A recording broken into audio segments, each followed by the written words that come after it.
আফদলুজ যিকরি তিলাওয়াতুল কোরআন, সর্বোত্তম জিকির হলো কোরআন তেলাওয়াত। বুঝাই যায় যে কোরআন তেলাওয়াত মুমিনের জীবনে কতটুকু দামি, কতটুকু প্রয়োজন। আমাদের জীবনে কোরআন তেলাওয়াতের দাম, প্রয়োজনীয়তা যদি না থাকতো, আল্লাহ রাব্বুল আলামিন তেলাওয়াতের কথা কোরআনে এত জায়গায় বলতেন না। এবং আলহামদুলিল্লাহ মুমিনরা কোরআন তেলাওয়াত করে, এ পর্যন্ত করেছেন। কিন্তু আফসোসের জায়গাটা হলো আমাদের সমাজের থেকে কোরআন তেলাওয়াতটা আস্তে আস্তে হারিয়ে যাচ্ছে। কি পরিমাণ হারাচ্ছে? কোরআন তেলাওয়াতের আমাদের যে আমল থাকার দরকার, এই আমলটাকে আমরা পাল্টিয়ে ফেলছি। পাল্টাইছি কিভাবে? আল্লাহ পাক জিন্দাকে কোরআন তেলাওয়াত করতে বলছেন। যারা জীবিত, আমাদের মধ্যে আমরা যারা জীবিত, আমাদেরকে কোরআন তেলাওয়াত করতে বলেছেন। কিন্তু আমরা এটাকে পাল্টিয়ে ফেলছি। পাল্টিয়ে ফেলছি কিভাবে? আমরা জীবনভর কোরআন তেলাওয়াত করি না, মারা যাওয়ার পর কিছু হুজুর ভাড়া করি তার জন্য কোরআন তেলাওয়াত করার জন্য। অথচ প্রয়োজন ছিল সে জীবিত থাকতে কোরআন তেলাওয়াত করবে এবং কোরআন তেলাওয়াতের কিছু নেক আমল নিয়ে সে কবরে যাবে। কিন্তু এটাকে পাল্টিয়ে ফেলা হয়েছে। পাল্টিয়ে করেছি কি, এখন আমরা জীবিত থাকা অবস্থায় দুনিয়াদারির কর্মে এত লিপ্ত, এত ব্যস্ত যে আমরা কোরআন তেলাওয়াত করি না। মারা যাওয়ার পর হয়তো আমাদের সন্তানরা, আমাদের ভাতিজারা, আমাদের ভাইয়েরা, তারা কিছু হুজুর ভাড়া করে, ওনারা এসে একটু কোরআন তেলাওয়াত করে। এখন এই কোরআন তেলাওয়াত পরবর্তীতে করা হলো, এটার দ্বারা ফায়দা কতটুকু? উলামায়ে কেরামরা বলে থাকেন, কবরে যাওয়ার পর কবরের কিছু আযাব আছে না, শাস্তি আছে না? শাস্তি যখন শুরু হয়, শাস্তি চলতে থাকে। হঠাৎ করে যদি দেখা যায় যে তার সন্তানেরা কোরআন তেলাওয়াত করলো বা কোরআন তেলাওয়াতের ব্যবস্থা করলো, ও ওয়ালাদুন সালিহুন ইয়াদউ লাহু, বাবা মার জন্য দোয়া করলো, তখন আল্লাহ রাব্বুল আলামিন আযাবটাকে কিছু সময়ের জন্য বন্ধ রাখে। এরপরে আযাব আবার শুরু হয়। কিন্তু আমরা যদি কোরআন তেলাওয়াতটাকে সাথে নিয়ে যেতে পারি, তখন এই দুনিয়া থেকে আর এই নেক দোয়া আর হুজুর ভাড়া করে মানুষের কোরআন তেলাওয়াতের প্রয়োজন হবে না। আল্লাহ পাক আমাকে আপনাকে এমনি জান্নাত দান করবে। আমি এটা বলার কারণ হলো, আমাদের সমাজের মধ্যে এখন যে আমরা কোরআন তেলাওয়াত করি না, এটাকে আমরা একটা বদরসুম বানিয়েছি। ওটা হলো মারা যাওয়ার পর মুর্দারের জন্য কোরআন খতম করতে হবে, তাও যে মারা গেছে তার সন্তানেরা পড়ে না। কিছু ভাড়া করে আয়না পরে 1 ঘন্টা 1.5 ঘন্টা, এরপরে আপনি 100, আপনি 200, আপনি 50 জানেন। যে হুজুর আমারে যে আপনি 100 টাকা দিয়ে আপনি 1 ঘন্টা কোরআন তেলাওয়াত করাইলেন, আমি যে কোরআন তেলাওয়াত করলাম, আমি যদি কোরআন তেলাওয়াতটা ঠিক মতো না করি, আপনি আমারে কি করবেন? কিছুই করতে পারবেন। কোরআন তেলাওয়াতের আমল হলো দুনিয়াতে থাকা অবস্থায়, আর এটা কি পরিমাণ জরুরি দেখেন। হযরত ইব্রাহিম আলাইহিস সালাম আল্লাহ রাব্বুল আলামিনের কাছে বেশ কিছু দোয়া করেছিলেন। কাবা নির্মাণের পরে আল্লাহ পাকের কাছে দোয়া করেছিলেন, রব্বানা তাকাব্বাল মিন্না ইন্নাকা আনতাস সামিউল আলিম। আয় আল্লাহ, আপনার ঘর নির্মাণ করলাম, আপনি এটাকে কবুল করে নেন। আল্লাহ রাব্বুল আলামিন কাবা কবুল করে নিয়েছেন। এভাবে হযরত ইব্রাহিম কিছু দোয়া করেছিলেন।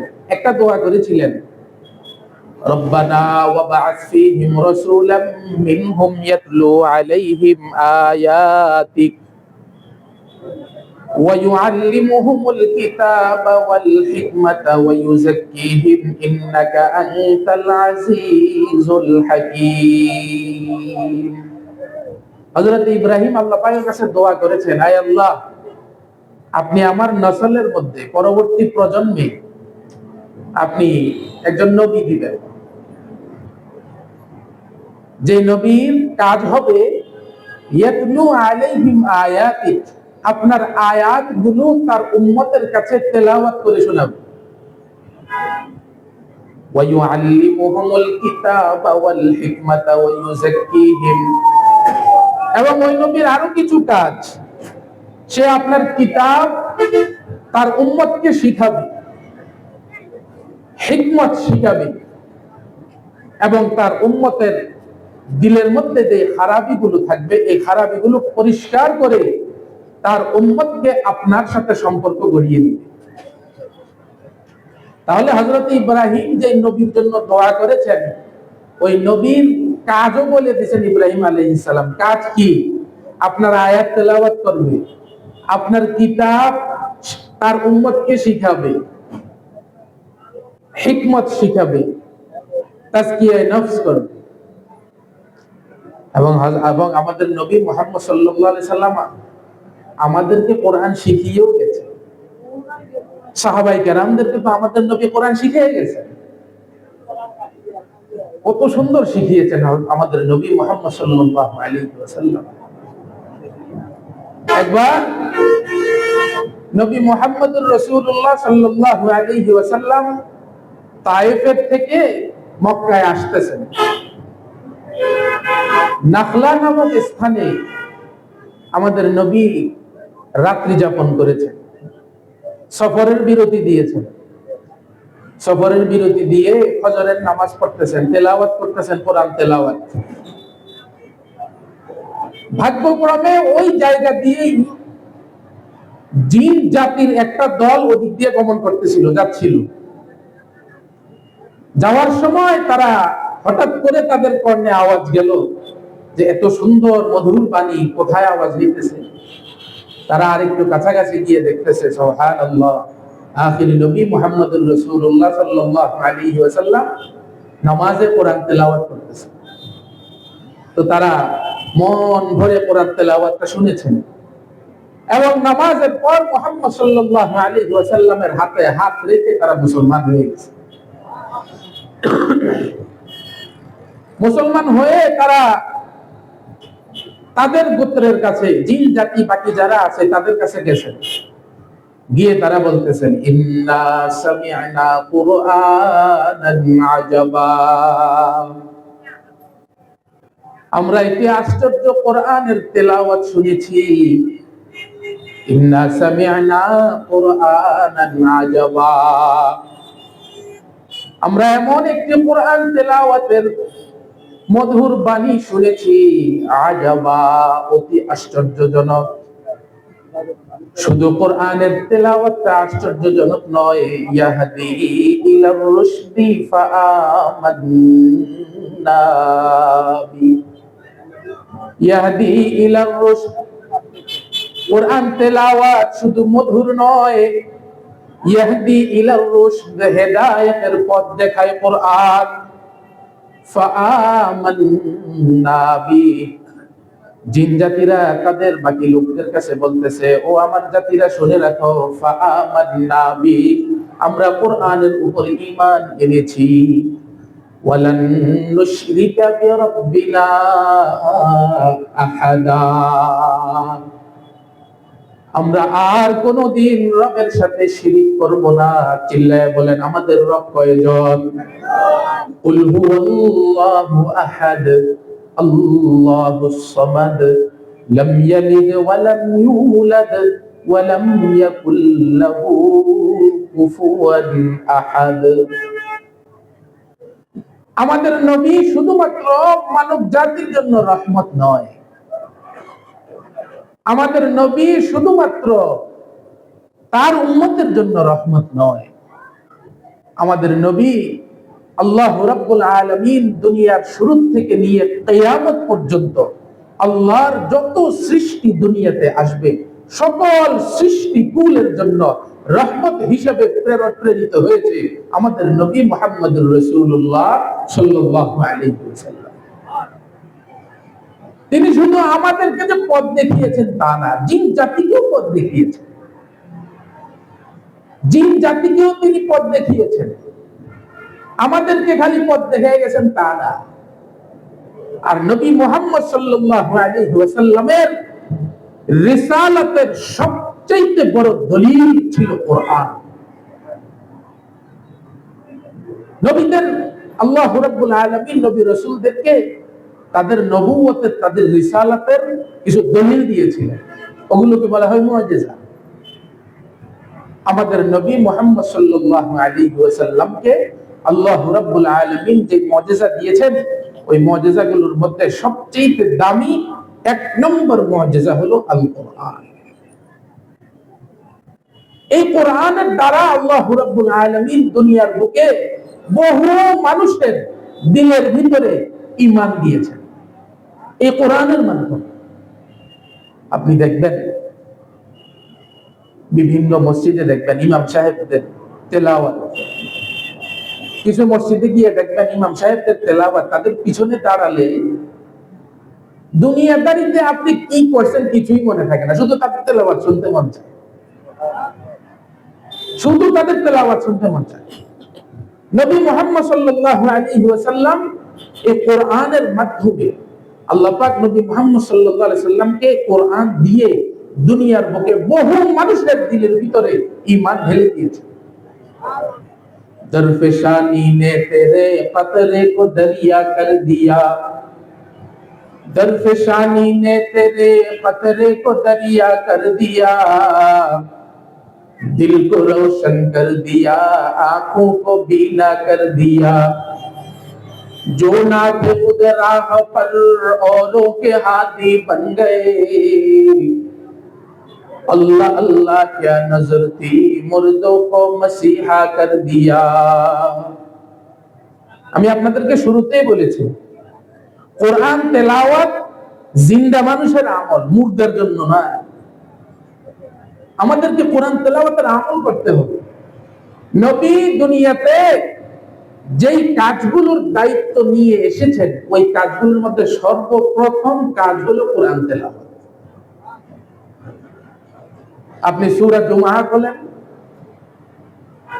দ্বিতীয় আয়াতের মধ্যে আল্লাহ রাব্বুল আলামিন বলেন, هو الذي بعث في الأميين رسولا منهم يتلو عليهم آياته, আমি নবী প্রেরণ করেছি তোমাদের থেকে একজন উম্মি প্রেরণ করেছি নবী, যে নবীর প্রথম কাজ হলো ইয়াতলু আলাইহিম আয়াতি, তোমাদের কাছে আমার আয়াতগুলো তোমাদেরকে তেলাওয়াত করে শোনাবে, তোমাদেরকে তেলাওয়াত শেখাবে। এটা নবীর কাজ। এখনকার আমরা কোরআন ছেড়ে দিয়েছি, আর কিছু বেঈমান আছে, এরা কোরআনের পিছনে লাগছে যে কোরআনকে কিভাবে নষ্ট করা যায়। কিছুদিন আগে আমাদের বাংলাদেশের এক ইউনিভার্সিটিতে এক নাফরমান, এক নাস্তিক, আল্লাহ মাফ করুক, কোরআনকে লাথি দিয়েছে। ওইটা যাও আমরা কয়েকজনে শুনছি। সবচেয়ে বেশি যেটা আমাদের কাছে প্রচার হয়েছে আবার, ওইটা হইল এক বাউল ফাউল, সে কোরআনের আয়াত নিয়ে ব্যঙ্গ করেছে। এখন এই বেঈমানরা, নাস্তিকদের কাজই এটা, যে কোরআনের বিরুদ্ধে কিভাবে লাগা যায়, কিভাবে কোরআনের বিরুদ্ধে কাজ করা যায়, এই কাজই এটা। আর বেঈমানদের কাজ এটা আজকে না, বহু আগে থেকেই চলতেছে। নবী মুহাম্মদুর রাসূলুল্লাহ সাল্লাল্লাহু আলাইহি ওয়াসাল্লামের সময় থেকেই চলতেছে কোরআনের বিরুদ্ধে লাগা তাদের।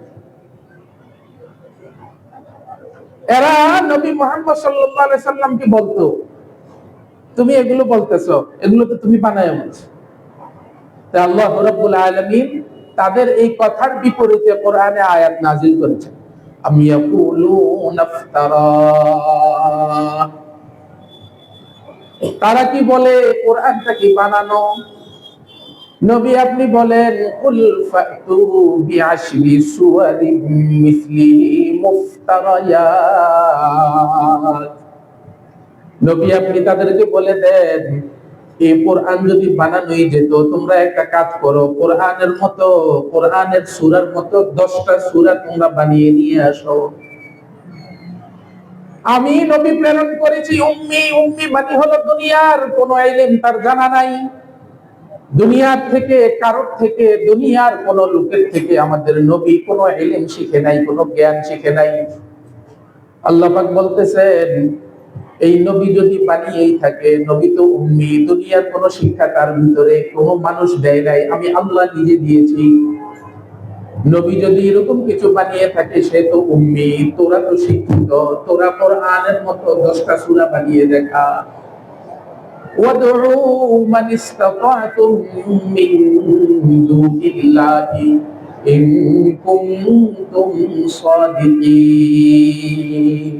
তোরা যদি সত্যবাদী হয়ে থাকিস, তোদের পরিচিত যত কবি আছে, তোদের পরিচিত যত লেখক আছে, তোদের পরিচিত যত শিক্ষিত লোক আছে, তাদেরকে নিয়ে বসে কোরআনের সূরার মতো 10টা সূরা বানিয়ে দেখা। বানাতে যখন পারলো না, আল্লাহ রাব্বুল আলামিন এই চ্যালেঞ্জটাকে তাদের জন্য আরো সহজ করে দিলেন। তাদেরকে ডাক দিয়ে বললেন 10টা সূরা বানানোর তোদের কোনো ক্ষমতা নাই। 10টা সূরা কি, একটা সূরা বানানোর ক্ষমতাও তোদের নাই। ওয়া ইন কুনতুম ফি রাইবিন মিম্মা নাযালনা আলা আবদিনা ফাআতু বিসূরাতিন মিন মিসলি। তোদের যদি এতই শক্তি থাকে, সামর্থ্য থাকে, কোরআনের সবচেয়ে ছোট সূরার মতো একটা সূরা বানিয়ে দেখা। কোরআনের সবচেয়ে ছোট সূরা, ইন্না আ'তাইনাকাল কাউসার ফাসাল্লি লিরাব্বিকা ওয়ানহার ইন্না শানিআকা হুয়াল আবতার। নে এরকম একটা সূরা বানিয়ে দেখা। বহু চেষ্টা করছে, পারে নাই। এখন কি করবে? একটা কিছু তো লিখতে হবে, মানে পারে নাই, একটা কিছু বলতে হবে না। তো তারা একটা বানাইছে কবিতা। কি বানাইছে? ইন্না আ'তাইনাকাল কাউসার লাইসা হাযা মিন কালামিল বাশার। ইন্না আ'তাইনাকাল কাউসার লাইসা হাযা মিন কালামিল বাশার। এই কথাগুলো, এই কালামগুলো কোনো মানুষের কালাম না। বানাইছে কবিতা ঠিকই, কিন্তু যেটা বানাইছে এটা তাদের বিরুদ্ধেই চলে গেছে। সময় কম, আপনাদের সামনে আমি কোরআনের ব্যাপারে কয়েকটা আমাদের দায়িত্ব কি কোরআন সম্পর্কে, এই কয়েকটা কথা আপনাদেরকে বলবো। 1 নাম্বার, কোরআন তেলাওয়াত করা। কোরআন তেলাওয়াতের আমল নিজেরা করব, নিজের সন্তানাদিকে শিখাবো। অন্য কাউকে যদি কখনো পাই কোরআন তেলাওয়াত শিখানোর কোনো ফুরসত যদি পাই, তাদেরকে শিখাবো। আমাদের এখানে আজান হবে তো না? আমাদের এখানে যখন আজান হবে তখন আমরা আজানের জবাব দিব ইনশাআল্লাহ। একটা আজানের জবাব দিলে হয়ে যায়, আর আমি 10 মিনিট ইনশাআল্লাহ আপনাদের থেকে সময় নেব। কোরআনের এই কাজ, আমাদের প্রথম কাজ হলো আমরা কোরআন তেলাওয়াত করব। যদি জেনে না থাকি এগুলো শিখব। কবরবাসীর রূহের মাগফিরাত কামনায় আজকের এই মাহফিল। যারা ওখানে শুয়ে আছে তাদের জন্য আমরা দোয়া করতেছি, একদিন আমরাও ওইখানে গিয়ে শুই। তারা যে শুয়েছে তাদের আমল নামায় কি আছে না আছে তাদের হিসাব নিকাশ অলরেডি মোটামুটি শেষ। যদি তাদের নেক আমলের বদৌলতে আল্লাহ পাক যদি তাদেরকে ক্ষমা করে দেন, তাহলে তারা জান্নাতের যত রকম ফ্যাসিলিটিস পাওয়ার দরকার তারা পাইতেছে। আর যদি আল্লাহ মাফ করুক, তাদের যদি আমল নামায় নেক আমলের থেকে যদি গুনাহ বেশি থাকে, তাহলে শাস্তি হইতেছে। তারা ওইখানে শুয়ে আছে, আমরা শুইব তো ওইখানে নাকি? কবে শুইব, কখন শুইব জানা নাই। এমনও হইতে পারে আজ রাতেই শুইতে হবে, এমনও হইতে পারে কালকের মধ্যে শুইতে হবে, কিন্তু শুইতে হবে এটা নিশ্চিত। ওই জায়গাটার মধ্যে গিয়ে শান্তিতে থাকার জন্য কোরআন তেলাওয়াতের আমল আমাদের জন্য অপরিহার্য একটা বিষয়। পরিপূর্ণভাবে আমল করতে হবে আমাদেরকে কোরআনের আমলে। প্রথম কাজ, নিজে কোরআন তেলাওয়াত করব, আমার সন্তানাদিকে কোরআন তেলাওয়াত শিখাবো। অন্য কাউকে যদি সুযোগ পাই তাদেরকেও কোরআন তেলাওয়াত শিখাবো। 2 নম্বর কাজ, আমাদের ঘরে কোরআনটাকে সবচেয়ে সম্মানিত স্থানে, সবচেয়ে সম্মানের সহিত রাখবো। অসম্মানের সহিত কোরআনটাকে আমাদের ঘরের মধ্যে কখনো রাখবো না। সবচেয়ে সম্মানের সহিত কোরআনটাকে ওখানে রাখতে হবে। এটার অনেক দাম। হযরত ওমর ইবনুল খাত্তাব রাদিয়াল্লাহু তাআলা আনহু সারাদিনের খেলাফতের দায়িত্ব শেষ করে ঘরে গিয়ে কোরআনটাকে তিনি হাতে নিতেন, বুকে লাগাতেন, চুমু দিতেন, কপালে লাগাতেন, এরপরে কোরআনটাকে রাখতেন। রাখার সময় বলতেন, সারা দিনের যে ক্লান্তি, যে ধকল, কোরআনটাকে ধরার সাথে সাথে আল্লাহ পাক সব শেষ করে দিয়েছে। কোরআনটাকে ঘরে রাখলে ঘরে নিয়ামত বাড়বে, ঘরে রহমত আসবে। এমনকি আমার আপনার জন্য কখনো কখনো কোরআন ঘরে থাকলে এই কোরআনটাই আমার আর আপনার জন্য হেদায়েতের কারণ হয়। ঘরের মধ্যে কোরআন, যে ঘরে যেই কামরার মধ্যে কোরআনটা থাকে, সত্যিকারের মুসলমান কখনো ওই কামরার মধ্যে গুনাহ করে না। চিন্তা করে ওই ঘরে তো কোরআনটা আছে, চিন্তা করে আমার ঘরের ওই জায়গাটা তো কোরআন আছে, গুনাহের দিকে যায় না।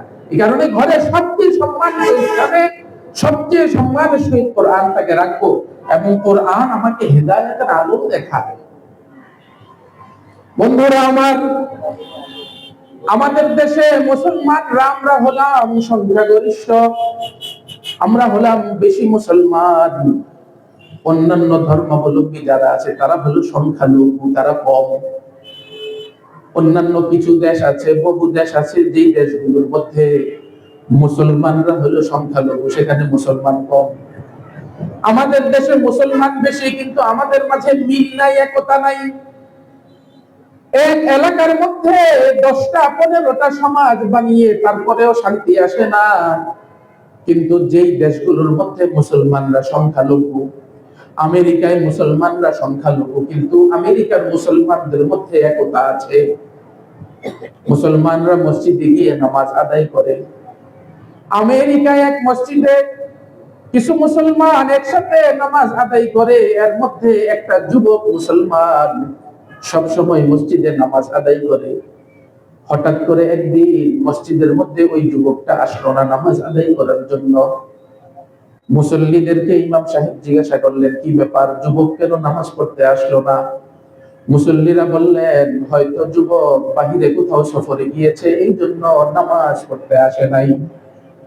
1 ওয়াক্ত 2 ওয়াক্ত সারাদিন 5 ওয়াক্তের মধ্যে 1 ওয়াক্ত নামাজও ওই যুবক পড়ে নাই। সকলেই আলোচনা করলো, কি ব্যাপার, হয়তো সে দূরে কোথাও সফরে গিয়েছে, এই কারণে সে আসে নাই, হয়তো চলে আসবে। 2 দিন 3 দিন চলে গেল, যুবক নামাজ পড়তে আসে না। তখন সবাই যুবককে খোঁজার জন্য গেল। ঘরে গিয়ে দেখে যুবকের ঘর তালা মারা। ফোন দিয়ে দেখে যুবকের মোবাইল বন্ধ। 3 দিন 5 দিন 7 দিন বছর পার হয়ে গেছে, যুবক নামাজ পড়তে আসে না। তখন সবাই ভেবে নিল, যুবকটা হয়তো কোনো বিপদে পড়ে গেছে, হয়তো দূরে কোথাও চলে গেছে, অথবা সে দুনিয়াতে আর নাই। এভাবে 1 বছর 2 বছর 3 বছর অতিবাহিত হয়ে গেছে, যুবক এখানে আর নামাজ পড়তে আসে না। সবাই ভেবে নিয়েছে যুবক হয়তো দুনিয়াতেই নাই। 3 বছর পর হঠাৎ করে একদিন ইমাম সাহেব নামাজ পড়ানোর জন্য যখন সামনে যাচ্ছিলেন, হঠাৎ করে পিছন দিকে তাকিয়ে দেখে যুবকটা নিচের দিকে মাথা নত করে চুপচাপ বসে আছে। ইমাম সাহেব তার দিকে তাকিয়ে কতক্ষণ তাকিয়ে থেকে যুবককে বলল, নামাজের পর তুমি অপেক্ষা করবা, তোমার সাথে কথা বলবো, তোমার সাথে আমাদের কথা আছে। নামাজের পর ইমাম সাহেব মুসল্লিদেরকে নিয়ে যুবককে সাথে নিয়ে বসলেন। যুবককে জিজ্ঞাসা করলেন, কি ব্যাপার যুবক, তুমি 3 বছর হয়ে গেল, তুমি আসো না, তোমার ঘর তালাবদ্ধ, তোমার মোবাইলও বন্ধ, তোমাকে কোথাও খুঁজে পাওয়া যাচ্ছে না, কোথায় তুমি গিয়েছিলে? যুবক বলল, হুজুর জাহান্নামে চলে গিয়েছিলাম, আল্লাহ আমাকে নিজ দয়ায় জাহান্নাম থেকে বের করে আবার জান্নাত পর্যন্ত পৌঁছে দিয়েছেন। ইমাম বললেন, ঘটনা কি বলো? যুবক বলতেছে, আমি এক খ্রিস্টান মেয়েকে ভালোবাসতাম, পছন্দ করতাম। এক সময় মনে হলো ওই মেয়েটাকে যদি আমি না পাই আমি জীবনে বাঁচবো না। মেয়েকে আমি বিবাহের প্রস্তাব দিলাম। মেয়ে বলল, বিবাহের কথা আমি বলতে পারবো না, আমার পরিবারের সাথে কথা বলো। আমি মেয়ের পরিবারের সাথে কথা বলতে গেলে তারা বলল, তুমি মুসলমান, আমরা হলাম খ্রিস্টান, তোমাদের কাছে আমাদের মেয়েকে বিবাহ দিব না। তবে শর্ত হলো তুমি যদি খ্রিস্টান হও তবে তোমার কাছে বিয়ে দিব। ছেলে বলল, যুবক বলল, ঠিক আছে আমি খ্রিস্টান হব। ঠিক আছে, কি করতে হবে? বলল দাড়ি কেটে ফেলো। যুবক দাড়ি কেটে ফেলেছে। বলল নামাজ ছেড়ে দাও, নামাজ ছেড়ে দিয়েছে। বলল শুয়োরের গোশত খাও, ছেলে শুয়োরের গোশত পর্যন্ত খেয়েছে। তবুও ওই মেয়েটাকে পেতে হবে। ছেলে কই চিন্তা, মেয়েটাকে তো পরবর্তীতে পাইলো। ছেলের মেয়ের পরিবারের লোকেরা বলল তুমি এতদিন পর্যন্ত যেই এলাকায় ছিলা, যেই ঘরে ছিলা, ওই এলাকা ছেড়ে দিতে হবে, ওই ঘর ছেড়ে দিতে হবে, আর নয়তো তোমার উপর আমাদের আস্থা আসতেছে না। ছেলে বলল ঠিক আছে, বাড়ি ছেড়ে দিলাম, ঘর ছেড়ে দিলাম, এলাকা ছেড়ে দিলাম, যে মোবাইল ব্যবহার করতাম মোবাইলটাকেও ফেলে দিলাম, তারপরেও আমাকে মেয়েকে পেতে হবে। ছেলে খ্রিস্টান হয়ে ওই মেয়েটাকে বিবাহ করেছে। বিবাহ করার পর ছেলে গিয়েছে তার ঘরের থেকে আসবাবপত্র আনার জন্য। আসবাবপত্রগুলো নিতে নিতে নিতে নিতে হঠাৎ করে তাকিয়ে দেখে ঘরের আলমারির উপর কোরআনটা পড়ে আছে। কোরআনটাকে ছেলে হাতে নিয়ে ব্যাগের মধ্যে নিয়ে তার নতুন ঠিকানায় রওনা হয়েছে। নতুন ঠিকানায় গিয়ে নতুন ঘরে গিয়ে কোরআনটাকে এক জায়গায় রাখলো। মেয়ে বলল কি ব্যাপার, তুমি না খ্রিস্টান হয়ে গেছো, কোরআন কেন আল্লাহ? ছেলে বলল অসুবিধা কি, তোমাদের ঘরেও তো দ্বিবলি কোরআন আছে, বহু বিধর্মীর ঘরে কোরআন থাকে, আমাদের ঘরেও কোরআনটা থাক, কোনো সমস্যা নাই। মেয়ে বলল ঠিক আছে থাকুক। এভাবে 1 বছর, 2 বছর, 3 বছর ছেলে প্রতিদিন ঘর থেকে যখন বের হয় কোরআনটার দিকে তাকায়, আবার যখন ঘরে আসে তখন কোরআনটার দিকে তাকায়, কিন্তু খ্রিস্টান হয়ে যাওয়ার কারণে কোরআনটাকে ধরে না। 3 বছর পর হঠাৎ করে একদিন ঘরে এসে যেই জায়গায় কোরআনটা ছিল ওই জায়গার দিকে তাকিয়ে দেখে কোরআনটা নাই।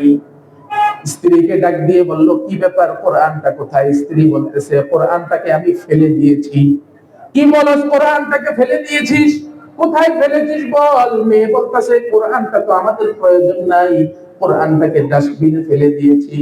ছেলে কাঁদতে কাঁদতে দৌড়ে গিয়ে ডাস্টবিনের মধ্যে খুঁজতে খুঁজতে কোরআনটাকে বের করলো। কোরআনটাকে বের করে কাঁদতে কাঁদতে কোরআনটাকে বুকে জড়িয়ে ঘরে এসে বলতেছে এতদিন পর্যন্ত আমি জাহান্নামে ছিলাম, এতদিন পর্যন্ত আমি সত্য বুঝি নাই, কিন্তু আমার কাছে মনে হচ্ছে তোর সাথে আর ঘর করা আমার দ্বারা সম্ভব না। আজ থেকে আমি আর তুই, তুই এক পথে আমি এক পথে, আমি আগে যেই পথে ছিলাম কোরআনটাকে আমি সাথে নিয়ে ওই পথেই আবার রওনা দিলাম। হুজুর আমি ঘরটাকে ছেড়ে দিয়ে আবার সোজা আপনার এই মসজিদে নামাজ পড়তে এসেছি, আর মনে হচ্ছে আল্লাহ রাব্বুল আলামিন আমাকে জাহান্নাম থেকে বের করে আবার জান্নাতে এনে ঢুকিয়ে দিয়েছে কোরআনের বদলে। जिस शख्स ने कुरान को सीने में बसाया फिरदौस मुअल्ला में मका अपना बनाया। আমাদের কাজ কোরআন তেলাওয়াত করা, কোরআন অনুযায়ী নিজের জীবন পরিচালনা করা, ঘরে সর্বোচ্চ সম্মানিত স্থানে কোরআনটাকে রাখা। পারবো তো ইনশাআল্লাহ? এই আমলগুলো জিন্দা থাকা অবস্থায়, কবরে দিয়ে না, চোখগুলো বন্ধ হওয়ার আগেই কোরআনের আমল করব। সামনে কোরআনের মাস আসতেছে, রমজান মাস, এখন থেকে প্রস্তুতি নেই, কোরআনের আমল যেন পরিপূর্ণভাবে আমার আর আপনার জীবনে আসে। আল্লাহ আমাদের সবাইকে তৌফিক দান করুন, আমিন। ওয়া আখিরু দাওয়ানা আনিল হামদুলিল্লাহি রাব্বিল আলামিন।